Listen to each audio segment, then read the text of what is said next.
दोस्तों, अगर मैं तुमसे पूछूं कि क्या सिर्फ कठोर परिश्रम करने से तुम्हें वो मिल जाएगा जो तुम्हें चाहिए, मैं सोचता हूं तुम्हारा जवाब होगा नहीं।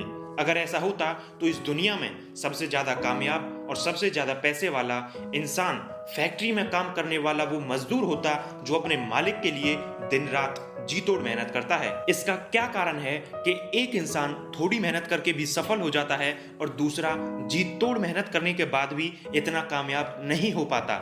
इस चीज को हम एक छोटी सी रचनात्मक कहानी से समझते हैं। अगर तुमने ये वीडियो लास्ट तक देखी तो तुम्हें ये बात अच्छे से समझ आ जाएगी, तो बने रहिए हमारे साथ लास्ट तक।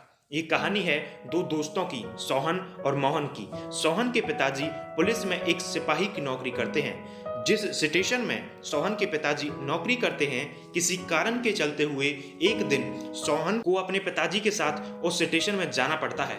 वहां उसने देखा उसके पिताजी अपने से छोटी उम्र के एक इंसान को सलूट कर रहे हैं।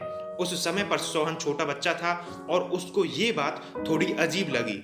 सोहन ने अपने पिताजी से पूछा, उसकी उम्र आपसे छोटी है, फिर भी आपने उसे सलूट क्यों किया? उसके पिताजी ने जवाब दिया, बेटा वो इंस्पेक्टर है, इसीलिए मैंने उसको सलूट किया। फिर सोहन ने पूछा, पिताजी आप इंस्पेक्टर को हर रोज सलूट करते हो? उसके पिताजी ने कहा, हाँ बेटा, हर रोज करता हूँ। इस बात का उस छोटे से बच्चे सोहन पर इतना प्रभाव पड़ा कि उसने अपनी जिंदगी में इंस्पेक्टर बनने की ठान ली। इसके दूसरी तरफ मोहन चंचल स्वभाव का था। उसका मन इधर उधर भटकता रहता था। दोनों दोस्त पढ़ाई में एक दूसरे के मुकाबले के थे। समय बीता और दोनों ने अपनी अपनी ग्रेजुएशन पूरी कर ली।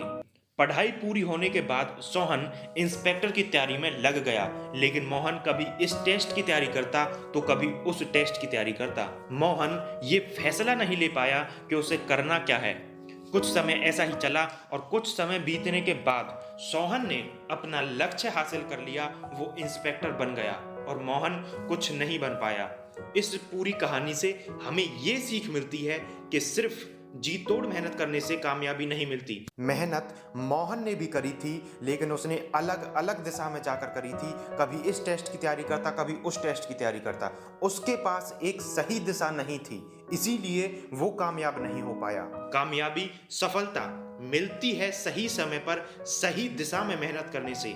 अगर तुम अपनी जिंदगी में कामयाब होना चाहते हो तो तुम्हारे पास एक सही दिशा का होना बहुत जरूरी है। सोहन इसीलिए कामयाब हो पाया क्योंकि उसके पास एक सही दिशा थी। उसको इंस्पेक्टर बनना था और वो बन गया। तुम पूछो अपने आप से कि तुम किस दिशा में जाना चाहते हो और जान लगा दो अपने लक्ष्य को हासिल करने के लिए। मिलते हैं किसी अगली वीडियो में, तब तक के लिए जय हिंद, वंदे मातरम।